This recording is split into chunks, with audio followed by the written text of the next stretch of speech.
हुआ शब्द वरीयानते कृष्ण, हुआ शब्द निकला। और हुआ शब्द किसका सूचक है? ब्रह्म का। किसका सूचक है? ब्रह्म का। आप जो चीज खाओगे तो डकार उसी चीज की आएगी ना। मूली खा करके बैठो तो किसकी डकार आएगी? मूली की। खीरा खा करके बैठो तो खीरे की। और बोल कौन रहा है सुखदेव जी के अंदर से? ब्रह्म बोल रहा है। इसलिए क्या शब्द निकला सबसे पहले? हुआ शब्द वरीयानते कृष्ण कृतो लोकहितवान्। बड़े गदगद हो रही है। राजन से कहते हैं कि तुम इतनी चिंता क्यों करते हो? प्रभु आप आ गए तो चिंता किस चीज की? आपके दर्शन हो गए तो चिंता किस चीज की? मैं तो चिंता भूल चुका। सुखदेव जी कह रहे हैं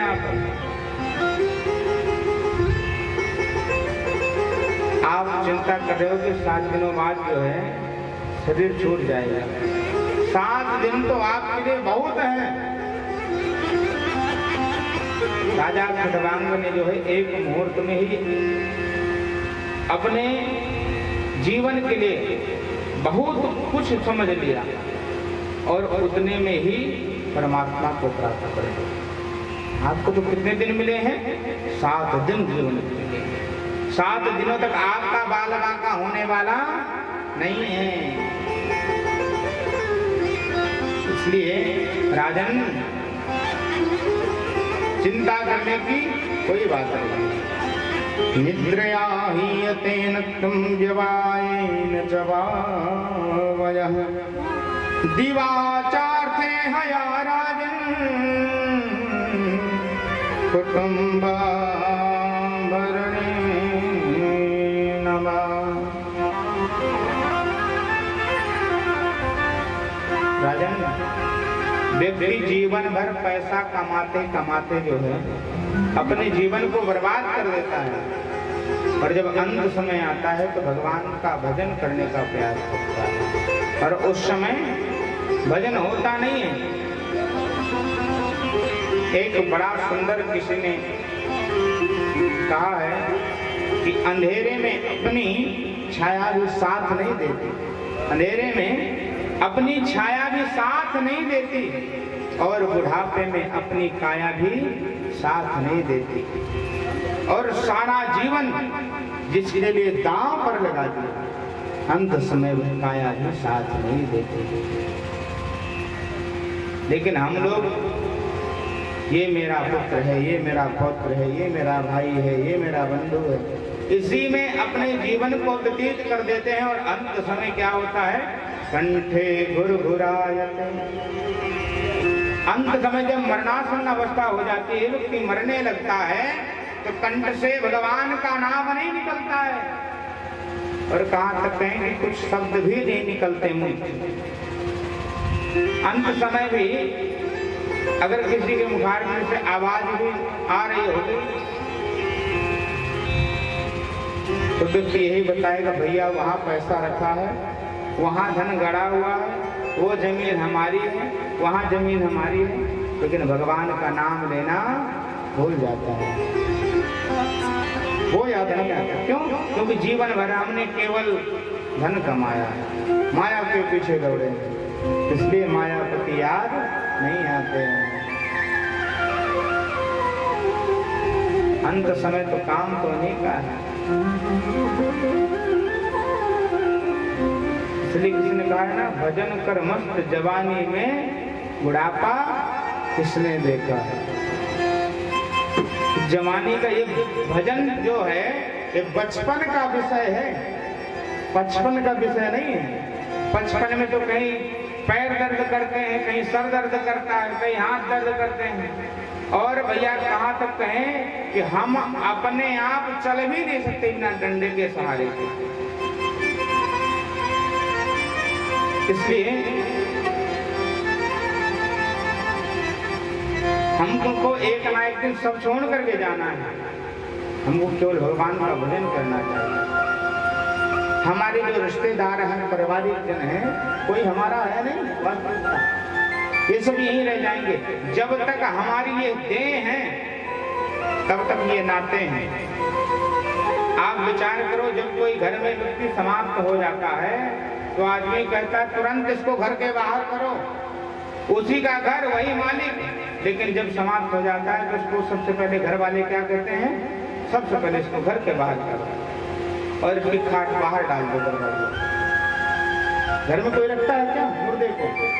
सब बाहर कर देते हैं। अरे वही भैया, वही हाथ है, वही पैर है, वही नाक है, वही कान है, शरीर तो वही पड़ा है ना। क्यों? वायु निकल गई, आत्मा निकल गई, खेल खत्म। तुरंत कहते हैं बाहर करो, कोई अपना नहीं है। जिनके पीछे आपने जीवन समाप्त कर दिया वही सबसे पहले क्या कहते हैं, बाहर करो। पुत्र भी, जिसके लिए हम धन इकट्ठा करते हैं, पुत्र का सुपुत्र निकल गया तब तो आपकी धन दौलत को स्वार्थ में लगा देगा, तो कहीं कुपुत्र निकल गया तो सब समाप्त कर देगा। इसलिए कहा गया पुत्र सपूत तो का धन संचय, पुत्र कुपुत्र तो का धन संचय। अगर सुपुत्र निकल गया तो अपने आप वो जोड़ लेगा और कुपोत निकल गया तो जुड़ा हुआ भी समाप्त कर देगा। हमको जीवन का भरोसा नहीं है आज, लेकिन हम सोचते पूरे पारिवारिक जनों की हैं और कल क्या करेंगे ये भी सोच लेते हैं, आज ही तय कर लेते हैं कि 10 दिन बाद क्या करने वाले। तो पता नहीं हम आज कथा सुना रहे हैं, कल सुना पाएंगे कि नहीं सुना पाएंगे। कल आप सुन रहे हो, कल सुन पाओ कि नहीं सुन पाओगे। जीवन का कोई भरोसा नहीं है, किसी के जीवन का कोई भरोसा नहीं है। सबको जाना है कि हमारे जो संगी साथी यार मित्र भाई बंधु माता पिता जो भी हैं यहीं तक हैं केवल। इस धराधाम से गए तो सब रिश्ते खत्म। जब यहाँ है जब तक तब तक हमारा जीवन मानो एक रेलगाड़ी के समान है। किसके समान है? रेलगाड़ी के समान। रेलगाड़ी में यात्रा कौन कौन किया है? हाथ उठाओ। ट्रेन में यात्रा कौन कौन किया? सब किए होंगे मेरे समझ से, सब किए हैं। तो आप लोग जब यात्रा करने जाते हो, रिजर्वेशन कराते हो ट्रेन में, तो यात्रा करते हो तो जहां तक की आपकी यात्रा होती है, जैसे बैठते हो तो 2-4 संगी साथी मिल जाते हैं। नहीं संगी साथी है तो प्रेम व्यवहार ऐसा बन जाता है कि मानो संगी साथी से बढ़कर के भी, घर परिवार वालों से भी कभी कभी इतना प्रेम हो जाता है कि घर परिवार वालों से बढ़कर के भी प्रेम उससे करने लग जाते हैं। खूब वार्तालाप होती, भैया कहाँ से हो, कहाँ जा रहे हो, कहाँ से आए हो, होती है ना, वार्तालाप होती है। और इतना प्रेम कभी कभी प्रबल हो जाता है कि जब व्यक्ति वो छोड़ करके जाने लगता है तो बड़ा कष्ट होता है। इससे से अधिक प्रेम करने लगो और वो छोड़ करके जाने लगे, कितनी पीड़ा होती है। इसी प्रकार ट्रेन में कभी कभी आपके ऐसे मिल जाते हैं कि अधिक प्रेम हो जाता है, लेकिन चाहे जितना प्रेम हो जाए वो व्यक्ति क्या करता है, जैसे उसका स्टेशन आया तो उतर करके अपना बोरिया बिस्तर उठाया और उतर करके चला जाता है ना, रुकता तो नहीं हमारे लिए। इसी प्रकार हमारा जीवन है।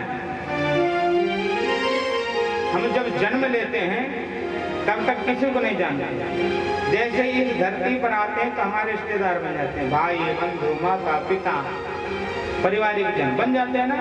इसी प्रकार और जब कुछ बड़े होते हैं, जैसे आप ट्रेन में यात्रा कर रहे हो, कोई उतरता है, कोई चढ़ता है, कोई उतरता है, कोई चढ़ता है।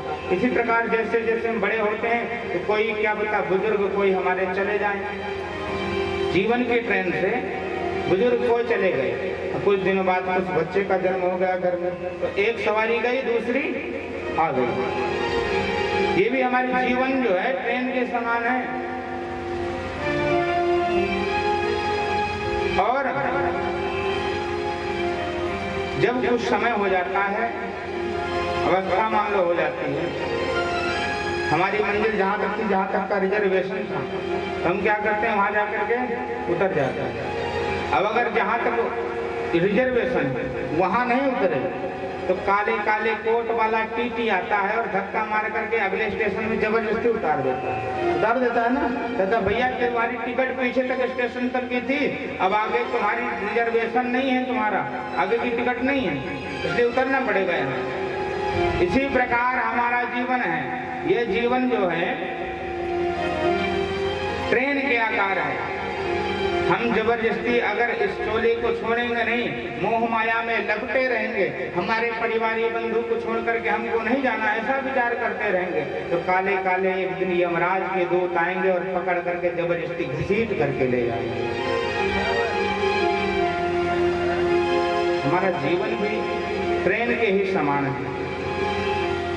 परम पूज्य स्वामी श्री राजेश्वरानंद जी महाराज का बड़ा सुंदर भाव है।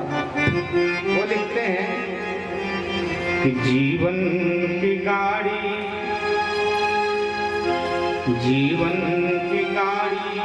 चली जा रही है, उतरने की मंजिल करीब आ रही है। जीवन की गाड़ी चली जा रही है, उतरने की मंजिल करीब आ रही है। जीवन की गाड़ी चली जा रही है, उतरने की मंजिल करीब आ रही है।